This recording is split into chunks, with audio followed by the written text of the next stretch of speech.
shows a height, and in a moment, the man himself. First, his latest single, Standing Outside the Fire. Life is not tried, it is merely survived if you're standing outside the fire. Standing outside the fire. Standing outside the fire.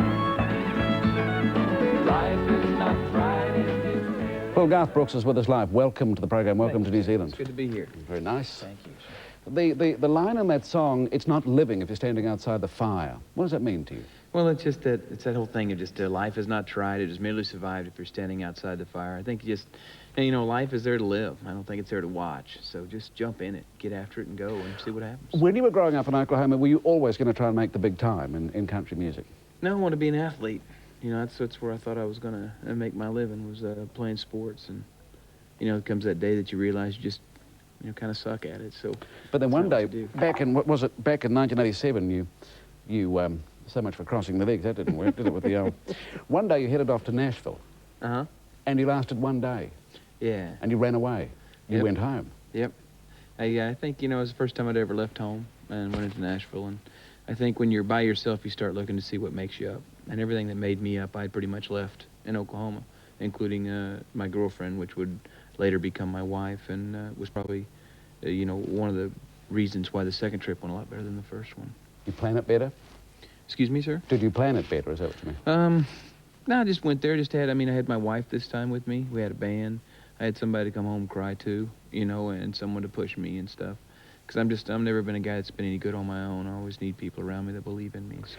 You know, something that is apparent when we look at your shows, and I was thinking of a big special you did in Dallas with, what, yes, 65,000 people in front of you. You're very mindful. You seem to be very physical in recognizing individuals in the audience. Oh, thank you. You point to people. No, it's lovely. I love it. It's wonderful. Thank you. That's a very conscious effort for the fact of when I was, and still do go to concerts. I remember going to huge concerts and looking and praying that the singer would look at me for 2 seconds, long enough for me to look him right in the eye and just say, hey, thanks, man, I dig what you do. I'm here to show you I dig what you do. So what I found out on stage is I still want to do that, but what I want to do instead now is look at the people and say, hey, thanks for showing up. You know, thanks for my kids' education. Thanks for the roof over my head, and I'm enjoying playing music for a living. You make them really happy. You once said you want to wear your people out. You want to wear the audience out. Yeah, I want them to feel like I do. I want them to crawl out of that place, because, you know, there's been a couple times in my life, you know, a couple thousand, I guess, that, you know, you barely crawl into the back room before you just, you know, pass out from exhaustion. Those are the kind of shows I like. Does it surprise you that you are singing American country music with other influences too, of course, but that you're popular in somewhere far off like New Zealand? I mean, is that a source of wonderment to you, or surprise? Oh, it shocks me. I mean, it shocks to see my face downtown. You know, I was downtown today, just walking around, and it shocks me for people to come up and say, hey, man, aren't you Garth Brookes? And I'm like, well, yeah, you know, I am. So it's really cool. I mean, if you do it in your own backyard, it's quite a compliment, but, you know, to be recognized out of your backyard, it's an honor. Would you sing for us? Sure, happy to. Just, you know, trying to figure out what I was going to sing here. If you don't mind, I'll probably sing like little bits and pieces of stuff. This was a tune that has never been on any special for us. It might be one of my favorite songs that we do. I'll play like just a little bit of it for you. Just the other night, at a hometown football game, my wife and I ran into my old high school flame. And as I introduced them, the past came back to me, and I couldn't help but think of the way things used to be. And she was the one that I'd wanted for all time, and each night I'd spend praying that God would make her mine. And if he'd only grant me this wish I wish back then, I'd never ask for anything again. Sometimes I thank God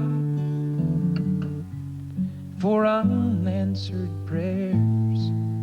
Remember when you're talking to the man upstairs, and just because he doesn't answer, it doesn't mean he don't care.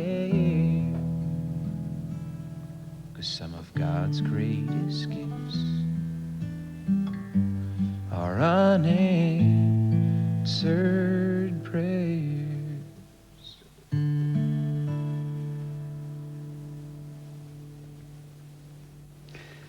That is wonderful. Thank you very much indeed.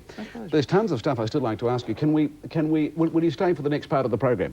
You betcha. Thanks for the invitation. Okay, you're talking, your wife, you mentioned, I know that in one interview I read of you, you said you were asked what keeps your feet on the ground, and you talk about your family. Family very important to you. I think family's very important to me. I was watching the thing on Truancy, you know, earlier, and I got to say, I mean, that's, you know, my mom and dad was a big part of my thing growing up, because I wasn't as scared as much of the education system as I was of my father. If I came, you know, if I did something wrong in school, I'd get it 10 times as worse at home.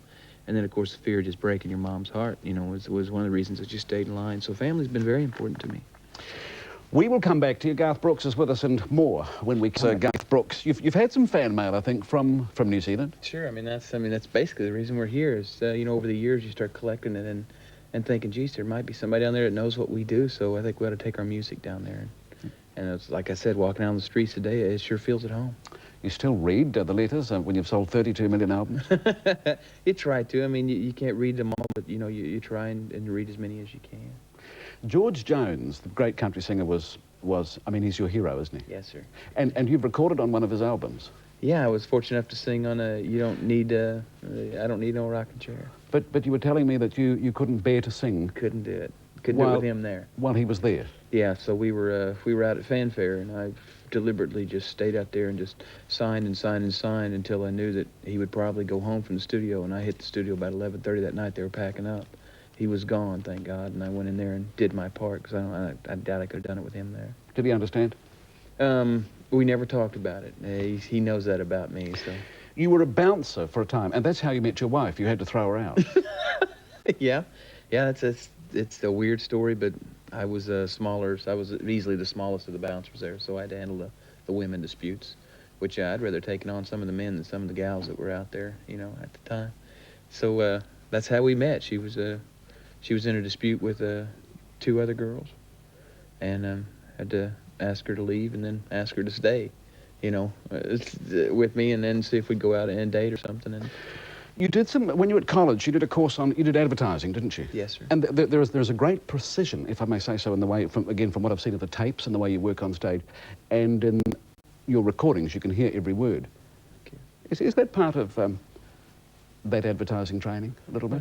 I don't know if it's part of an advertising training or just as much as what I like to hear, you know, as a fan. I like to hear lyrics, and I like to hear what they're saying, and I hate to have a piece of music where you can't understand what they're saying, because I think that's what you should use it for. Somebody once said to you, there will come a time when people love you more for what you've done than for what you do. Why did that hit you so strongly? Well, Joe Smith, the guy that gave us our deal at EMI, we just signed the new deal, and me and my wife was there, and he asked to talk to us alone. We went out the back porch. I remember this like yesterday. And he said, look, he said, there'll come a time when people love you more for what you've done in the past than what you're doing right now. And he says, that's the day you'll realize that what you've always needed is exactly what you've always had. And he says, it's you two. It's family right here. And this was before we had our children. So that was a big day for me, and I realized that family should be the top priority. And that's where it's been, you know, ever since. I suppose it's also about knowing when to get out, too. Yeah, I mean, I'm praying to God that you know, this has been a good run for me, and hopefully the word class has been in this run. And I hope that I have the class and the quality enough to realize the day when it's over and step down. Some people, of course, say that was, you know, years ago, but, you know, we'll see. I'm praying to God to find out how to get out of this interview, as a matter of fact, because time is up. Would you do a little instrumental for me to take us out? Sure. It's been wonderful meeting you, Garth. Thank you for coming on the program. I've enjoyed myself. And all the very best. Thank you. My producer's from Oklahoma. Yes, you're from Ada.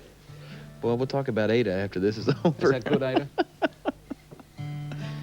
You know, a dream is like a river, ever changing as it flows, and the dreamer's just a vessel that must follow where it goes, trying to learn from what's behind you, and never knowing what's in store makes each day a constant battle just to stay between the shores.